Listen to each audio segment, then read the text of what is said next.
Shall we me SD for no bomesu.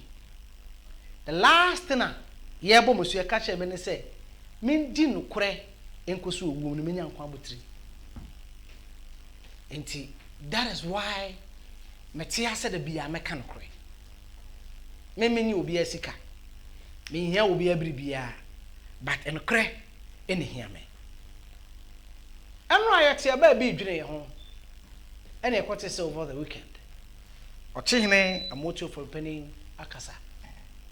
Say ejapade book na aba Ghana for nyina enye ne hoye no. A fiction. Ana me busa say, really? How fiction is this book? I have a copy of this book waha.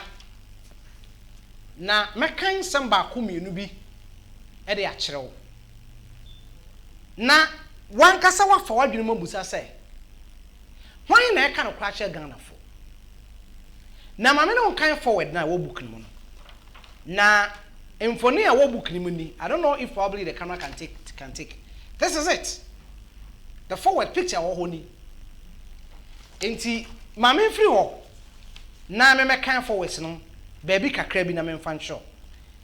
Or see to start to our future made up of the present and the unborn, for whom this will of a nation is being prepared, to our foremost kin of repenting, the progenies spread across the world of whom and to whom alone this sacred document is prepared. As the heirs of the Nana Apianim Kwaframa, Nana Kuntum and of repenting, our people were never defeated in any war of oaths. We were nobody's subject, and yet, after 1957, we were made to live in the shadows of the descendants of people who never defeated us in any war, while the Ashanti Kingdom was uplifted to put us into the shadows, into the shade. In relatively recent times, the struggle and work of J.B. Dankwa to restore Ochiman to its original glory were tweeted, but he fought bravely to the end. With the arrival of Nana, we see the rebirth of the second J.B. Dankwa, whom has become to the rescue. Enunti kakra me kan dey free one dey amount. But ma memra page 2 of this document. Na men kan bibi kakra ho.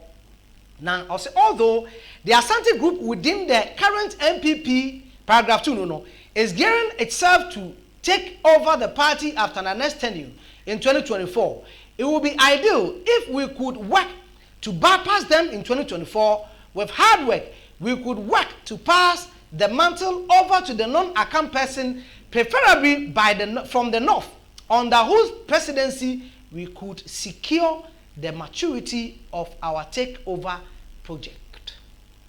The patron me busa say MPP4 why na currently or yeah amo flag bearer. Enye Dr. Alhaji Muhammadu Bawumia. E dey asa na book yi kan he. Na so mo dey abade a yen so be biemu. Every day, probably if you benya kwan, I read a page for you to listen. No wa hwane am ekoso de asisi.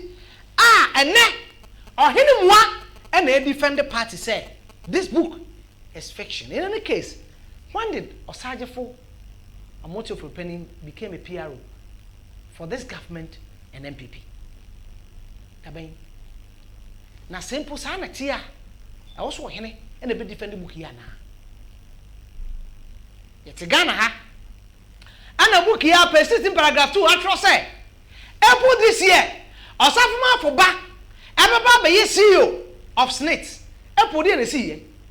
Dr. Tinkran no way. Boni be no dey ya. Ye second bra what you qualify Ghana ko US. Then Osafuma for purpose pem Osafuma for better also be CEO of SNIT. And you call this book fiction. In any case, book ukwe aka che say. Ekwan bia so the Asante Kingdom will be brought down to uplift you. Osajefo. Edi ne say ya. Do ma hini waka seti a chame. No man pani ko bo na baso wa bro ne mbro himfunshi aye. Ewo abankase mu wonkran. Ewie ye no. Hyɛn ne mpanimfo edi muayaba asɛm beto odwa no Chrome happens on radio including mention himfo ekwa bi se omo nim se na adan kwakufo do wo se eche because woni na apie the example that is cited and say bra na wie open so wie dabon issue the small mpanimfo se mfambre wo e wa bankase mu ase omo de ba wan kan wasem wo starte wa santeman enchechiriye ene asante akonwa ene de wo feel say e siremu de di kan bejae so they were asking you say well from this we ye no obo na baso so mpanyin funu bi obono ho emfa nka ho na mu tia me ne mo ase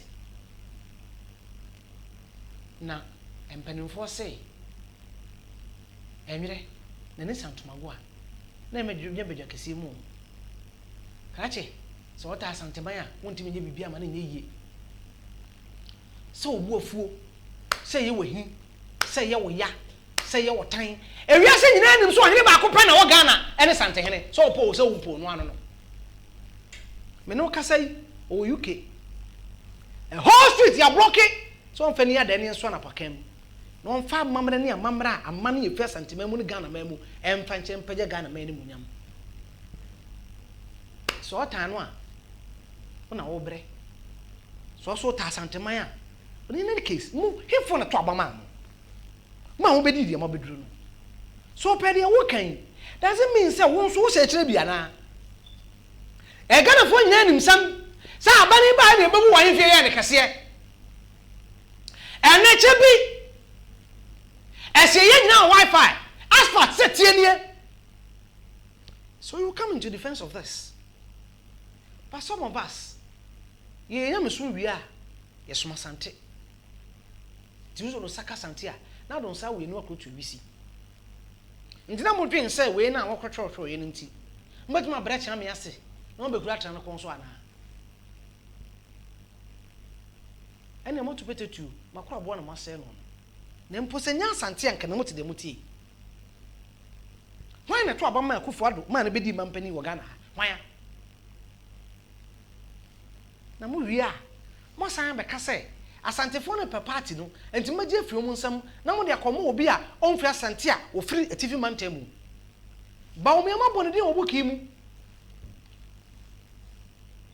say insurance a wo Ghana ha se na ebe ya enterprise assurance e ofori atadia e ba Ghana bi ampa mo de ya enne ne bank ana Ghana kwaje bo se amode kwaje na 45% edi ne kwa ebedi so nti modi obi a oye ali to baumia ena betna insurance board no ena why not to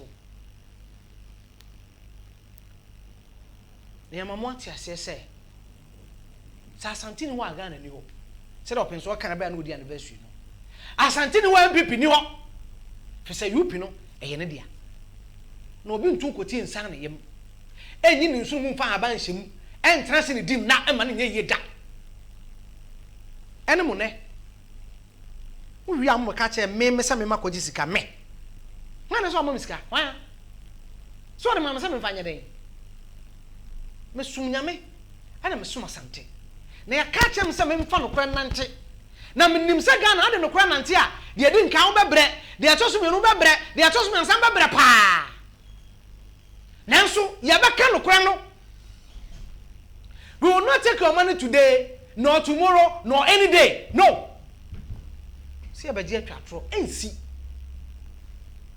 ti mun koda na monwene na monka hu sense de hyenku eno na de te na nya santeman anka MPP monte de mote no so mo bobu kuma se dwa mo ansi kuma se magazine mo pese mo gu omodwumenti mo se mo yi kwan enne for the first time in the history of Ghana asanteman ni poverty index e wo Ghana ha ebensi da under the leadership of Akufo-Addo. Oh, but I can't say, oh, you mean, now I am there. When you say, may you do a man to Abaka, but not for this project, so I cannot follow it. Never. But Mon Penocre, no munia, no munia, some of them on your son, a catacatamoni. Now, no cre, and no man can a ding. Then it's a ding, and Jennifer brain to make. Now, so some of us will tell you the truth, may comedy mean you know. A commercial said, de minion. But some try to do it. My chance am accommodate me. I prefer it that way. Simple. Meaning how? na moyɛ saa